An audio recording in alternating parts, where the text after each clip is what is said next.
오늘 말씀은 굉장히 중요합니다.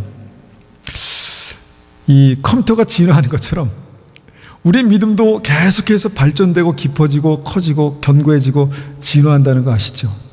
제가 말씀을 보면 볼수록 이 말씀도 그렇습니다. 말씀도 이전에 깨달았던 말씀이 아니라 점점 더 깊어지고 견고해지고 온전해지는, 이것이 진리구나, 능력이구나 알 수 있는 그 말씀이 있는데, 오늘 나눌 말씀의 제목은 죽은 믿음에 숨겨진 악한 거짓말입니다. 죽은 믿음에 숨겨진 악한 거짓말. 갈라디아서 5장 18절이 본문인데 조금 있다가 이 본문을 읽기로 하고요. 제가 믿음 생활을 하면서 보니까 이 시대에는 교회에 다니지만 그 교회에 다니는 사람들이 구원받지 못하게 하는 그 사단의 아주 강력한 어떤 그 속임이 교회 안에 있습니다. 교회에 다니지만 내가 구원받았다고 그렇게 생각하지만 그 구원받았다고 생각하고 교회에서 예배 드리는 사람이 그냥 내가 구원받지 않았는데 그냥 속은 채로 그냥 시간 낭비할 수 있는 그런 사단의 속임, 이 사단을 미혹하는 자라고 그렇게 성경은 말씀하는데 속임이 있다라는 것을 제가 보게 됩니다. 이 미혹은요, 구원받는 참 믿음을 구원받지 못하는 그런 믿음으로 변질시켜 나가고 있습니다. 그냥 객관적으로 어떤 그 교회들을 볼 때, 객관적으로 많은 크리스찬들의 모습들을 볼 때 그곳에 주님께서 살아계신가, 그곳에 그 인생 가운데 주님께서 살아서 역사하시는가를 봤을 때 분명히 아니거든요. 분명히 아닌데 분명히 길하고 믿고 사는 시대를 우리는 살고 있습니다. 왜냐하면 구원받는 참 믿음을 구원받지 못한 죽은 믿음으로 변질시켜가는 그런 시대에 우리가 살고 있기 때문입니다. 구원받지 못하는 죽은 믿음, 이것은 우리가 알고 있는 대로 제가 만든 말이 아니라 성경에 정확하게 기록된 말씀입니다. 성경에 구원받지 못하는 죽은 믿음이 있다, 그렇게 성경에 기록하고 있는 것을 우리는 정확하게 아실 것입니다. 한번 그 말씀을 우리가 다시 한번 읽어보겠습니다. 야고보서 2장 20절 말씀, 앞에를 보십시오. 앞에를 보시고 야고보서 2장 20절 말씀을 한번 눈을 크게 뜨고 정확하게 보십시오. 이것을 이해하는 게 좀 딱딱할지 모르지만 굉장히 중요하기 때문에 이것을 좀 그렇게 전합니다. 20절부터 제가 받들겠습니다. 어리석은 여러분, 행함이 따르지 않는 믿음은 아무 쓸모없는 걸 모르시겠습니까? 우리 조상 아브라함은 그의 아들 이삭을 제단에 바침으로써 그가 행한 일로 의롭다 하심을 받았습니다. 정확하죠? 행함이 따르지 않는 믿음이 있지만 그것이 삶으로, 행함으로 나타나는 믿음은 쓸모없는 믿음이라는 걸 모르시겠습니까? 라고 그렇게 말씀합니다. 믿음의 조상 아브라함도 믿음이 믿었지만 결국은 그 믿음은 그 아들을 주님의 말씀에 순종해서 그 아들을 제단에 드림으로 의롭다 하심을 받았다. 그 믿음이 의롭다 하심을 받았다라고 정확하게 그렇게 기록하고 있는 것이죠. 22절, 이렇게 그의 믿음은 행함이 함께 따랐으며 그의 행동으로 믿음이 완전하게 되었습니다. 여러분, 이 진리를 누가 어떻게 왜곡하고 부인할 수 있겠습니까? 23절, 아브라함이 하나님을 믿었고 하나님께서는 그 믿음을 받으셨으며 그 믿음으로 하나님께 의롭다 하심을 받았다라는 성경 말씀의 의미가 무엇인지 이제는 알 수 있을 것입니다. 아브라함은 그 이후 하나님의 친구라고 불렀습니다. 그러므로 사람이 행동으로 의롭다함을 받을 수 있으며 믿음만으로 의롭다함을 받을 수 없습니다. 성경이 잘못됐다면 이걸 고쳐야 되겠죠. 이 부분을 고쳐서 지우든지 아니면 고쳐야 되겠죠. 25절도 말씀합니다. 또 라합의 예를 들 수도 있습니다. 그녀는 기생이었지만 자신이 한 일로 하나님께 의롭다 함을 받았습니다. 그녀는 이스라엘의 정탐꾼을 그녀 집에 들여 다른 길로 도망갈 수 있게 도와주었습니다. 26절, 영혼이 없는 몸이 죽은 것 같이 믿음도 행함이 없으면 죽은 것입니다. 이것을 어떻게 각색하고 바꿀 수 있을까요? 그런데 이것을 진짜 믿음으로 우리가 붙들면 정말 믿음에 대한 그 정의가, 믿음에 대한 어떤 이해가 새롭게 바뀌어야 됩니다. 우리가 믿음이 있는가? 우리에게 믿음이 있는가를 우리가 다시 한번 이 말씀을 비춰볼 때 우리의 믿음은 어떠해야 되는가에 대한 어떤 분명한 기준, 분명한 진리를 우리가 붙들어야 한다라는 것입니다. 그럼에도 불구하고 제가 이 주제를 가지고 많은 분들하고 얘기했을 때 아무리 얘기해도 깨닫지 못하는 사람들은 깨닫지 못합니다. 저는 그래서 이것은 사람의 이해의 문제가 아니라 이건 미혹이다라고 저는 그렇게 생각합니다. 아무리 정확하게 또박또박 한 구절씩 읽어도 이 말씀이 잘못됐으면 말씀을 바꾸든지 아니면 이것이 아니다라고 하는 그 분명한 확신이 있으면 어떤 다른 구절로 이 말씀을 설명하든지 해야 되는데 그렇게 하지 못한다는 것입니다. 어떤 사람들은 마치 믿음에 대해서 성경에 두 가지 해석이 있는 것처럼 그렇게 설명하기도 합니다. 그것은 이쪽 교단에서 채택한 교리, 이쪽의 믿음, 그리고 반대쪽에는 다른 믿음이 있는 것처럼 그렇게 설명하기도 한다는 것입니다. 어떻게 성경에 두 가지 진리가 있을 수 있겠습니까? 잘못 이해하는 것입니다. 속는 것입니다. 이 두 가지 진리가 다른 것일까? 이 두 가지 진리가 오직 믿음으로 구원받는다, 행함으로는 구원받을 수 없다, 맞는 말입니다. 그러나 여기에서도 오직 구원받는 믿음은 반드시 삶으로 나타난다 라는 것도 맞는 말입니다. 믿음으로 구원받았는데 삶으로 나타나지 않는 믿음, 그것은 죽은 믿음일 가능성이 크다. 이것이 이제 이 말씀의 진리라는 것이죠. 그렇다면 이것이 우리가 이 말씀을 깨닫고 있는 우리가 이 말씀을 정말 자세하게 말씀을 가지고 설명할 수 있을까? 아마 몇 구절만 펼쳐보면 이게 아닌데 이런 생각을 가질 수 있단 말이죠. 그래서 오늘은 저는 이 말씀을 다시 한번 정확하게 말씀을 통해서 우리 갈라디아서 말씀을 통해서 한번 짚어보려고 합니다. 결론적으로 이 믿음의 이 두 가지는 이 같은 믿음을 말하고 있는 것입니다. 같은 믿음. 오직 예수님을 구주로 영접하는 믿음으로 구원받습니다. 이것은 추호도 변함없는 진리입니다. 예수님을 구주로 영접함으로. 그런데 예수님을 구주로 영접한 그 믿음, 살아있는 믿음은 반드시 삶으로 나타나게 되어 있습니다. 여러분, 제가 살아있는 것을 어떻게 감출 수 있을까요? 잠시는 죽은 채 할 수 있을 것입니다. 그러나 이 살아있는 이 자체를 제가 한 달 이상 가까운 가족에게 감출 수 있다고 생각하십니까? 절대로 불가능합니다. 절대로 불가능합니다. 살아있으면 들통나게 되어 있습니다. 살아있는 믿음은 반드시 확인되게 되어 있다는 것입니다. 살아있는데 죽은 것처럼 할 수 없다는 것입니다.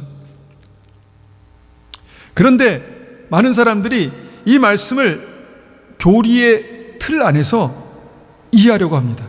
그러니까 교리의 틀 안에서 이 말씀을 이해하려고 하다 보니까 스스로 속는 것입니다. 속는 것입니다. 지난 시간에 우리는 믿음의 그 세기, 믿음의 강함, 사단아 예수님의 이름으로 명한다, 더러운 귀신아 떠나가라 라고 하면 떠나갈 수 있는 믿음의 능력에 대해서 우리가 나눴습니다. 그리고 그 믿음이 약할 때, 아니면 믿음이 없을 때는 그 능력이 우리의 삶 속에 나타나지 않는다는 것입니다. 믿음은 실제적인 능력이 있습니다. 그런데 이 실제적인 능력이 있는 믿음은 하나님의 진리의 말씀 위에 이해할 수 있는 것입니다. 스스로 그냥 내가 믿어라고 하는 게 아니라 주님의 말씀의 터 위에 내가 믿는 것입니다. 이것이 굉장히 중요합니다. 그렇다면 오늘 이 죽은 믿음, 그 약점을 한번 제가 말씀을 통해서 한번 확인해 보겠습니다. 죽은 믿음의 결정적인 약점, 치명적인 약점, 오류를 제가 한번 보기 원합니다. 이 갈라디아서는 갈라디아 교인들에게 성령께서 바울을 통해서 말씀하신 말씀입니다. 이 갈라디아 교회는 그 유대 민족의 전통적인 교리, 말씀으로부터 발전됐지만 어떤 교리로 토라라는 것이 있습니다. 토라를 엄격하게 지키는 유대 기독교인들이 갈라디아서 교인들에게 너희가 구원받기 위해서는 이것을 지켜야 돼 라고 하는 그 이 토라를 강요하는 어떤 상황에서 전한 말씀입니다. 그래서 바울은 이 말씀을, 이런 상황을 들어서 유대 기독교인들의 이 주장은 다른 복음이다 라고 갈라디아서 1장 7절에 말합니다. 다른 복음이다. 이것은 하나님께서 말씀하신 그 복음이 아니라 다른 복음이다 라고 그렇게 비난하며 말씀합니다. 자, 그러면 다른 복음의 실제가 무엇인지를 보기 위해서 먼저 우리가 갈라디아서를 차례대로 중요한 구절들을 한번 읽어보면서 우리가 이 말씀을 이해하기 원합니다. 갈라디아서 2장 16절. 자, 여러분 잘 보십시오. 눈을 크게 뜨고 잘 보십시오. 왜냐하면 우리가 온전한 복음 위에 뿌리를 내려야 우리의 믿음이 강해질 수 있습니다. 2장 16절 이렇게 말씀합니다. 우리는 율법을 따른다고 해서 의롭다함을 받는 것이 아니라 예수 그리스도를 믿음으로 의롭다함을 얻는 것을 압니다. 그래서 우리는 의롭다함을 얻으려고 그리스도 예수를 믿었습니다. 우리가 의롭다함을 얻은 것은 그리스도를 믿었기 때문이지 율법을 지켰기 때문이 아닙니다.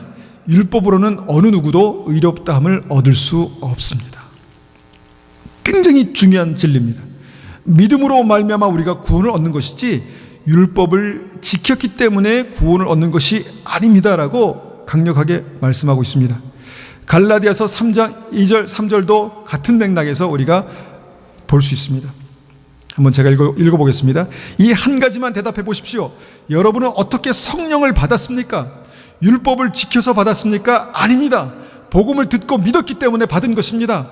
성령 안에서 살기 시작하다가 이제 와서 다시 자기 힘으로 살려고 하다니 여러분은 참으로 어리석습니다. 무엇입니까?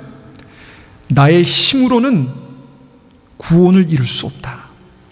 나의 힘으로는 성령을 받을 수 없다. 오직 예수님께서 우리를 위해서 십자가에 돌아가셨고 3일 만에 부활하셨고 누구든지 그분을 예수 그리스도를 구주로 영접하는 자마다 구원을 얻는다는 그 믿음으로 말미암아 성령을 받은 것입니다 라고 그렇게 말씀하고 있습니다.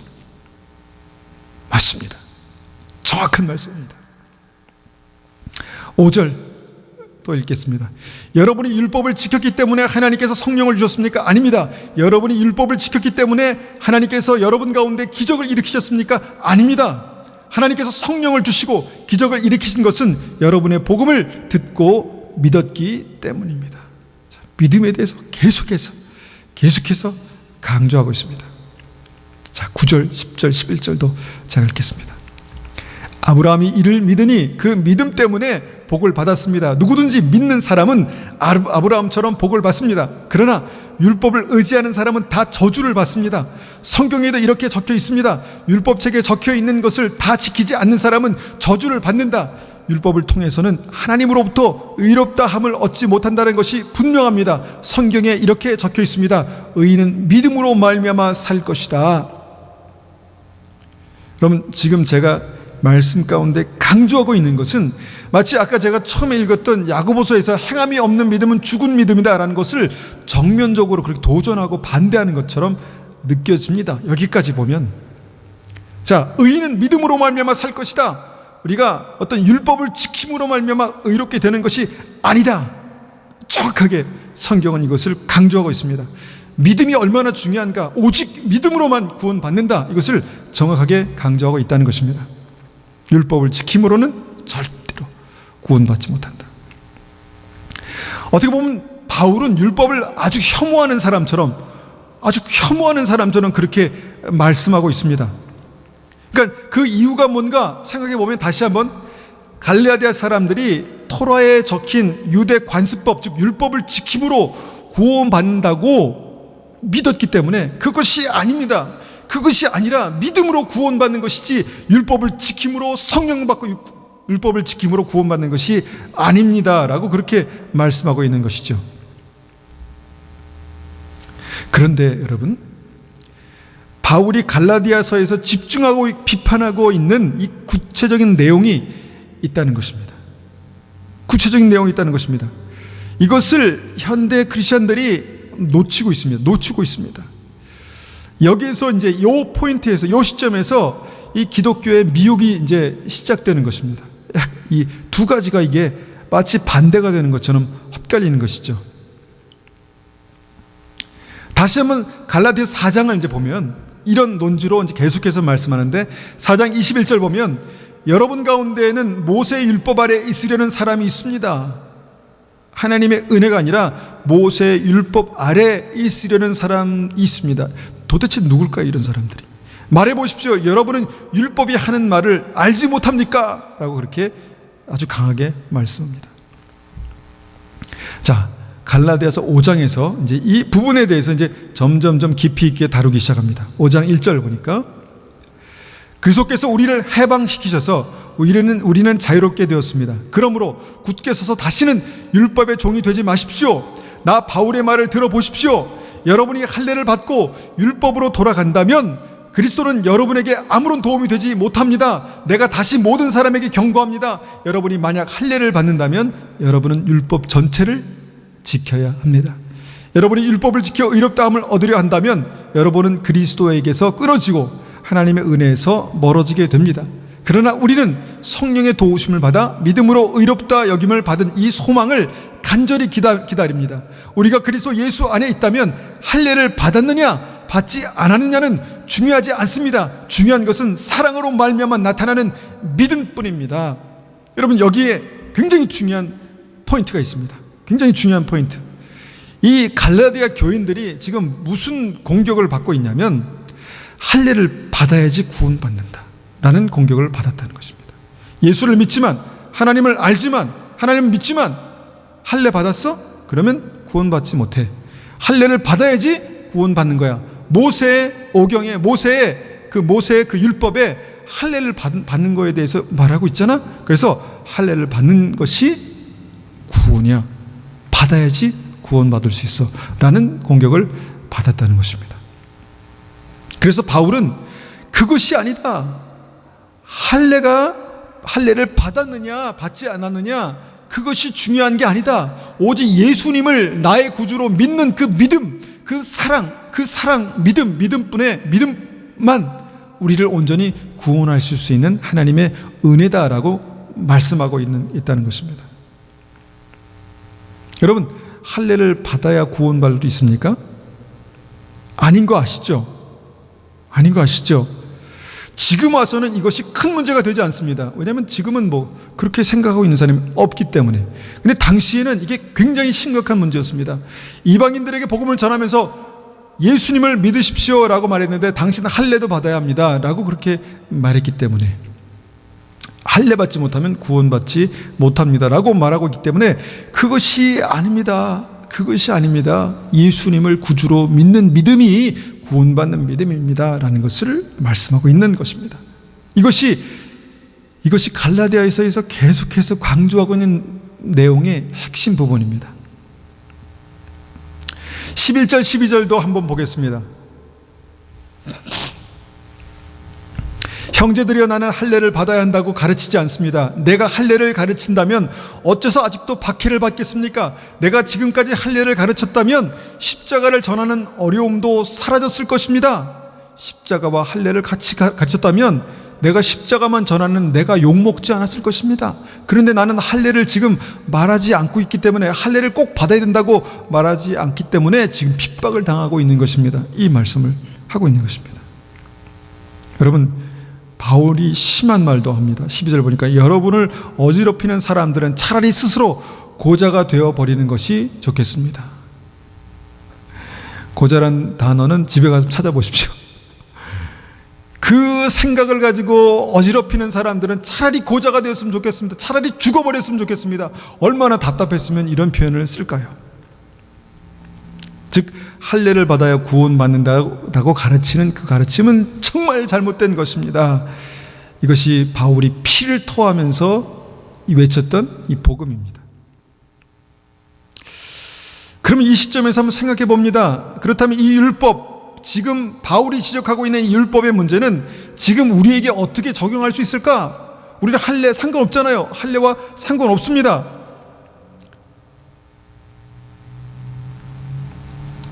이렇게 한번 생각해 볼 수 있을 것 같아요. 한번 고민해 보십시오. 이 요지를 우리가 딱 붙들었을 때 어떤 우리의 종교적인 행위로는 절대 구원받을 수 없습니다 라고 그렇게 말할 수 있을 것 같습니다. 종교적인 행위, 그게 뭘까요? 교회에 한 번도 빠지지 않고 모든 모임에 다 출석하면 구원받습니까? 제가 주일 예배 빠지면 구원받지 못합니다 라고 말하면 잘못된 말이겠죠. 그게 아니라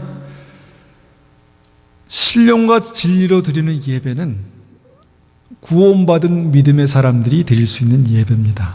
이렇게 설명하는 게 맞겠죠. 11조를 다 하고 헌금을 드리면 구원받습니까? 아니라는 것이죠.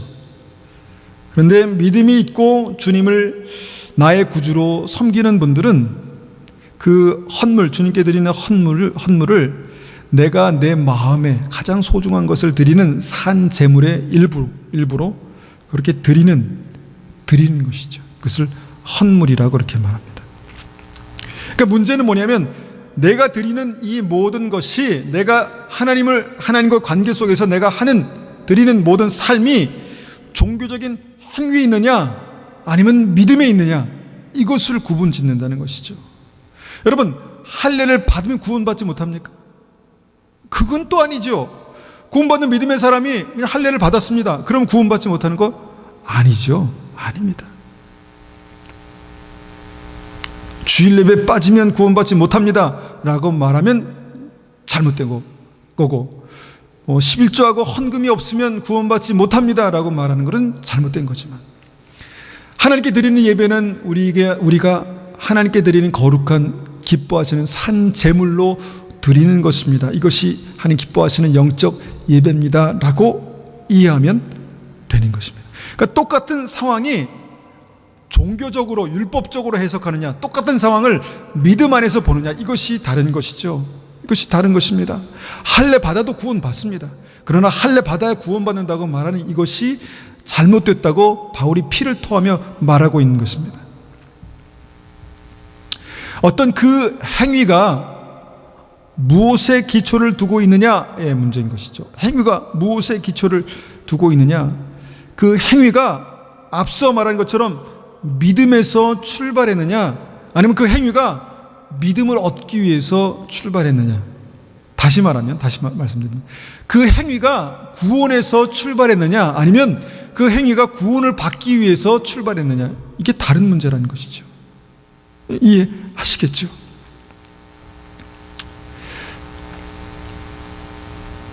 바울은 이 부분을 굉장히 자세하게 그 다음 말씀에서 설명하고 있습니다. 여러분, 여기서 굉장히 중요한 것을 제가 설명드립니다. 13절 보니까, 형제들이여, 하나님께서 여러분을 부르셔서 자유인이 되게 하셨습니다. 그러나 그 자유를 육체의 욕망을 채우는 기회로 삼지 말고 사랑으로 서로 섬기십시오. 모든 율법은 내 이웃을 내 몸같이 사랑하라 하신 한 계명 속에 다 들어 있습니다. 여러분이 서로 해치고 헐뜯는다면 양쪽 다 멸망할 테니 조심하십시오. 바울이 만일 어떻게 살아야 된다, 믿음의 사람도 어떻게 살아야 된다라는 말을 하지 않기로 작정했다면, 그렇게 말하는 것이 옳지 못하다고 생각했다면 이 말씀을 하지 않았을 것입니다. 형제들이여, 주님께서 여러분들을 자유인이 되게 하셨습니다. 그래서 그 자유를 육체의 욕망을 채우는 기회로 삼지 말고 사랑으로 서로 섬기는데 섬기는 삶을 사십시오. 율법의 가장 중요한 핵심이 뭔지 아십니까? 바울의 말입니다. 아십니까? 그것은 사랑하는 것입니다. 내 이웃을 내 몸과 같이 사랑하라는 그것이 율법의 핵심입니다. 그런데 여러분은 그 율법을 지금 잘못 적용하고 있습니다 라고 말씀하고 있는 것입니다. 만약에 여러분들이 서로 헐뜯고 서로 그렇게 비방하고 계속해서 그런 삶에 그냥 머물러 있다면 양쪽 다 멸망할 테니 조심하십시오 라고 말합니다. 양쪽 다 멸망할 테니 조심하십시오. 이게 무슨 뜻입니까? 잘못하면 다 이러다가 지옥 갑니다. 정신 차리십시오. 양쪽 다 판례를 받아야 되니 말아야 되니 그거 가지고 서로 분쟁하면서 싸우고 사랑하지 못하면 양쪽 다 지옥 갈 수 있으니까 조심하십시오 라고 그렇게 말씀하고 있는 것입니다. 자, 할례를 받고 안 받고에 대한 어떤 문제, 또 누가 옳고 그러냐 어떤 그런 문제가 아니라 지금 무엇을 말하고 있냐면 그것보다 더 상위에 있는 높이 있는 어떤 중요한 진리가 있다라는 것을 바울 사도가 말씀하고 있는 것입니다. 자, 이것이 이제 갈라디아에서의 결론입니다. 16절, 17절, 18절. 중요하죠. 갈라디아에서의 결론입니다. 그러므로 내가 말합니다. 성령을 따라 사십시오. 그럼 육체의 욕망을 따라 살지 않게 될 것입니다. 육체의 욕망은 성령을 거스리고 성령이 바라시는 것은 육체의 욕망을 거스릅니다. 이 둘은 서로 반대되는 것이므로 여러분의 욕망대로 살 수 없게 합니다. 성령이 이끄신 대로 살면 여러분은 율법 아래 있지 않게 됩니다. 자, 율법을 행함으로 구원받을 수 없다라는 단순한 이 문장을 가지고 사람들은 어떻게 살아야 된다라고 말하면 그것은 행위 구원이다, 행위 구원에 집중하는 거다라고 말합니다. 그럼 얼마나 어리석은 것입니까? 바울은 그것이 아니라 우리가 사랑하며 사는 것이 그것보다 더 중요한 종교적인 행위, 그것보다 더 중요한 것이다, 이 말씀을 하고 있는 것이죠. 그리고 뭐라고 말씀하시냐면 육체의 욕망을 따라 살지 말고 성령을 따라 살아라 라고 말합니다. 성령을 따라 살아라. 성령을 따라 사는 것이 믿음이다. 성령을 따라 살아라. 예수님을 구주로 영접하고 그 보증으로 성령을 받았으니 이제는 우리의 육체의 욕망을 따라 살지 말고 성령을 따라 어떻게 하라고요? 살아라. 살라는 것입니다. 마치 오직 믿음이 사는 것에 대해서 굉장히 소극적으로 말하는 것처럼 사람들은 이해하지만 오직 믿음은 성령을 따라 사는 것을 말하고 있습니다. 여러분, 여기에서 현대 많은 크리스찬들이 속고 있습니다. 믿음이지 행위가 아니야. 하나님께서 우리의 연약함을 늘 알고 계셔. 우리가 우리 행위로 구원받니? 그거 아니잖아. 믿음으로 구원받는 거지. 맞습니다.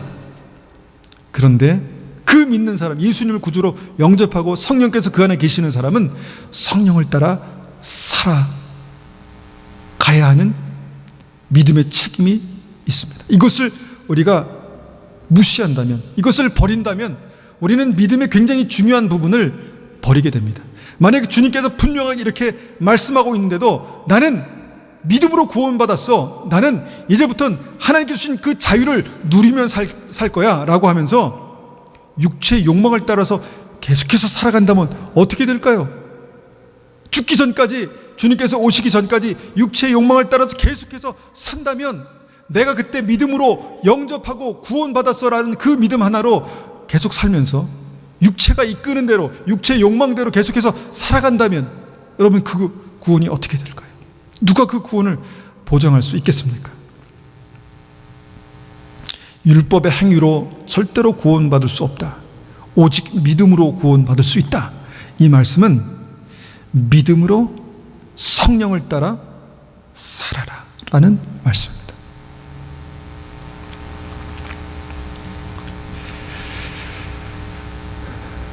여러분, 갈라디아에서 부정적으로 말씀하는 율법의 행위가 단적으로 여러분, 할례라는 것을 우리가 보았습니다. 종교적인 할례.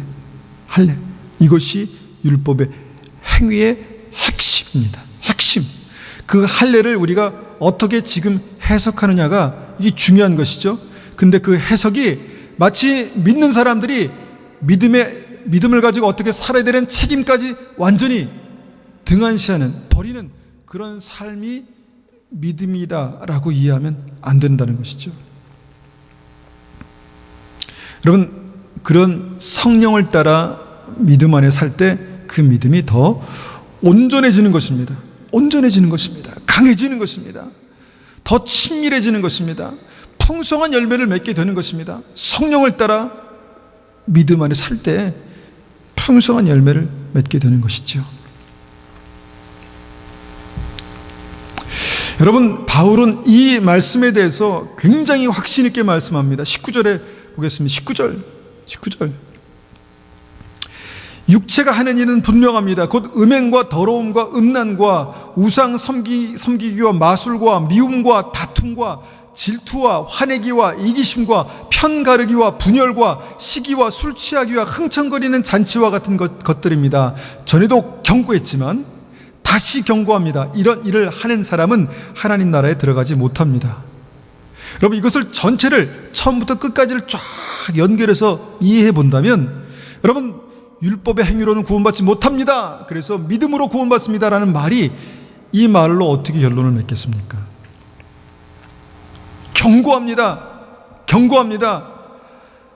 믿음이 삶으로 나타나지 않으면, 믿음이 그 삶을 바꾸지 못하면 그 믿음은 죽은 것입니다와 동일하게 믿음이 삶으로 바꾸지 못하는 그 죽은 믿음은 하나님 나라에 들어가지 못하는 믿음입니다 라는 말씀을 하고 있는 것입니다.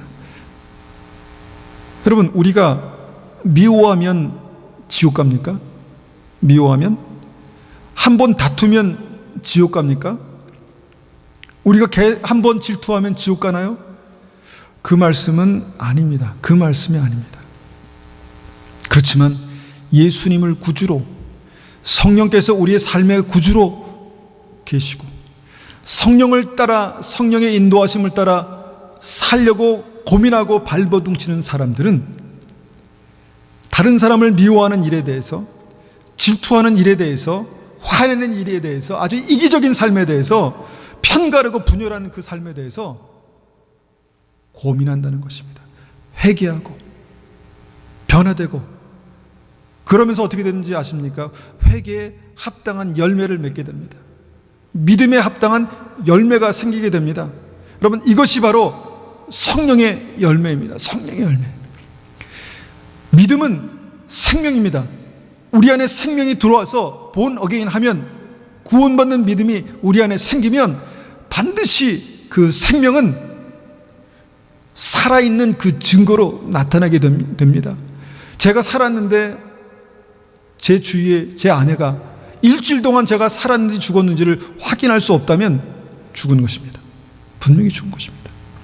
그런데 제가 살아있으면 제가 2, 3초는 속일 수 있습니다. 1, 2분은 속일 수 있습니다. 그러나 그 이상은 속일 수 없습니다. 살아있는 증거가 반드시 나타납니다. 여러분, 여기서 우리가 생각할 수 있습니다. 왜 믿음을 말하다가 삶을 말하고 있나? 믿음을 말하다가 왜 어떻게 살라? 그 구체적인 삶을 말하고 있나? 여기에서 많은 사람들이 믿음의 중요한 끈을 놓치고 있다는 것입니다. 현대 교회에서 현대 크리스천들이 이 믿음의 중요한 끈을 놓치고 있습니다. 성령을 따라 사는 것이 믿음이란 이 사실을 놓치고 있다는 것입니다. 마음대로, 생각대로, 자기 육체가 끌리는 대로 그렇게 살다가 오직 믿음만 있으면 구원받는다고 생각하기 때문에 그냥 자유롭게 그냥 사는 것입니다. 대책 없이 사는 것이죠. 여러분, 이것이 앞에 구원받지 못하는 죽은 믿음과 율법을 지키는 행위로는 구원받을 수 없다는 어떤 그것과 믿음으로 분명하게 구분이 되는 것입니다. 구분이 되는 것입니다.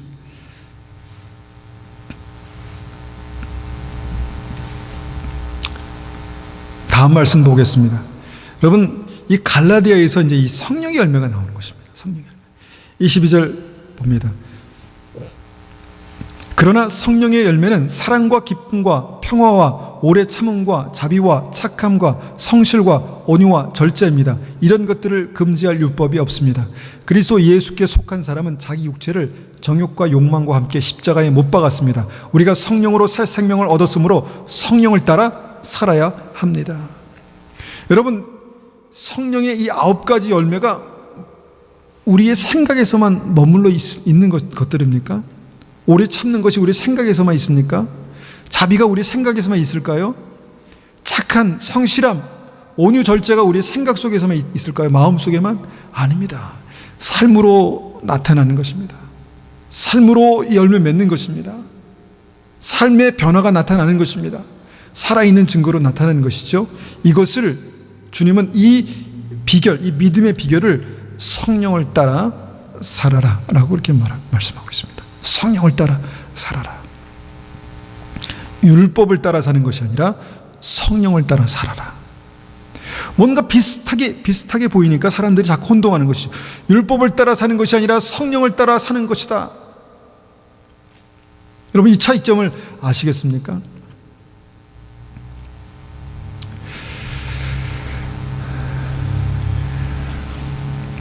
혹시나 이제 설교에 대한 방송을 들으시거나 아니면 이 말씀을 들으시면서 아직도 이게 헛갈리시는 분은 갈라디아서를 한 5번만 처음부터 끝까지 쭉 읽어보십시오.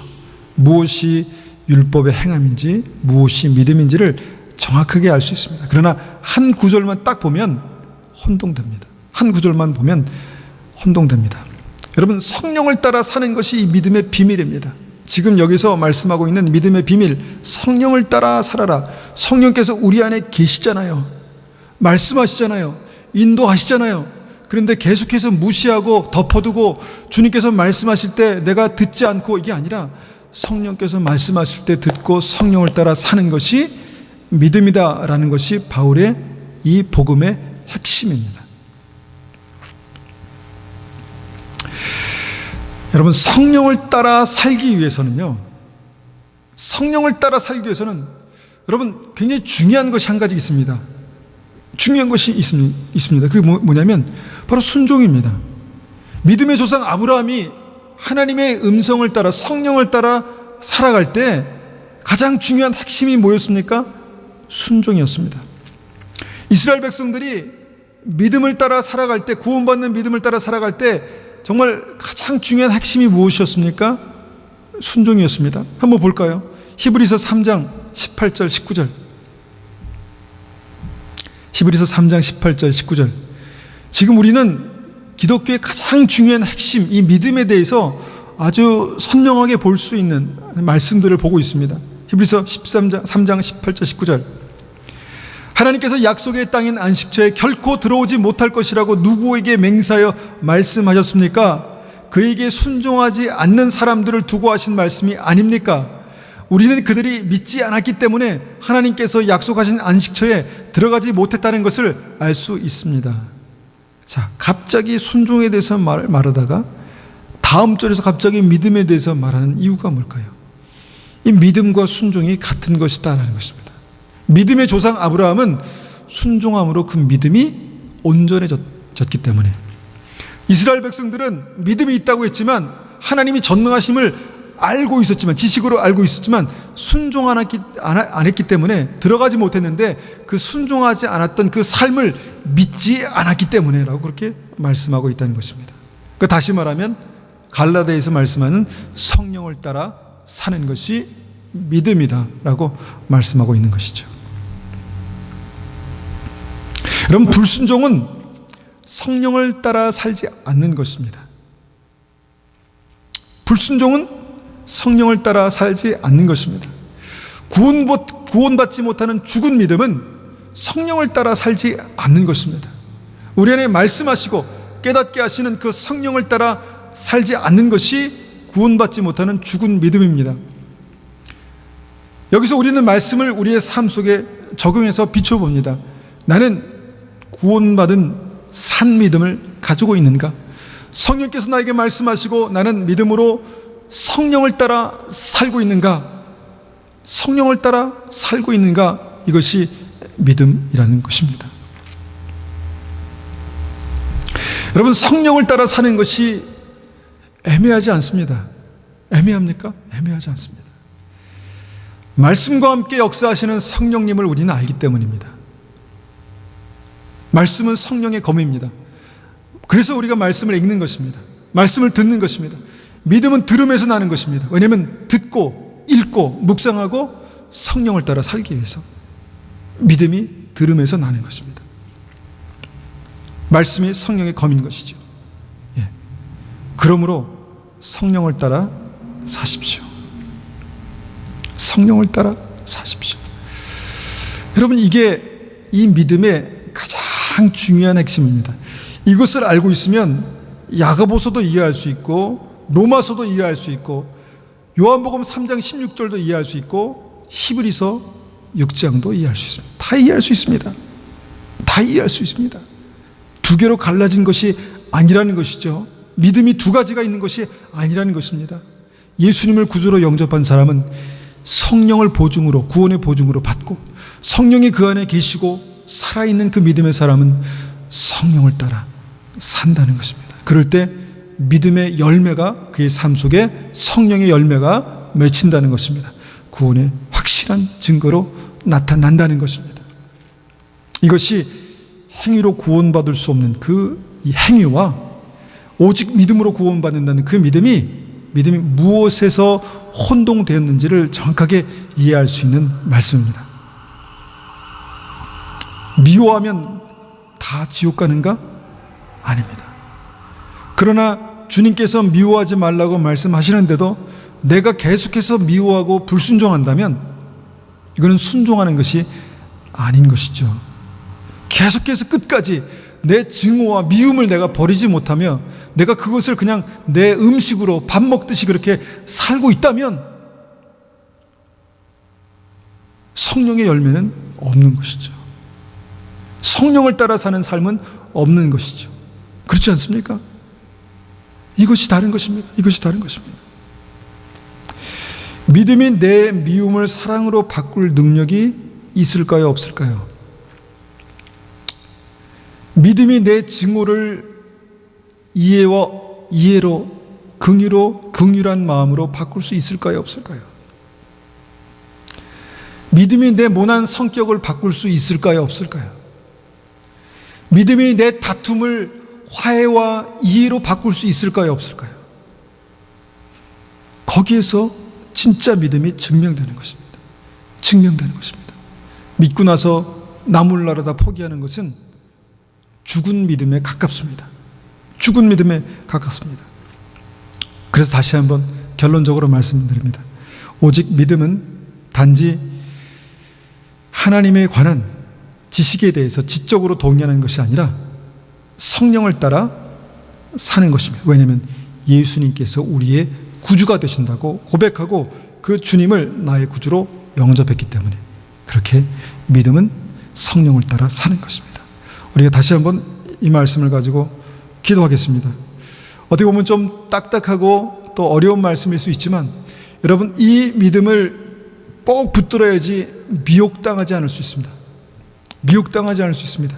내가 믿음이라고 평생 살았는데 아무런 능력이 없는 그 믿음을, 빈 껍데기뿐인 믿음을 내가 붙들고 살아간다면 여러분, 그것이 나를 온전히 구원할 수 있을까?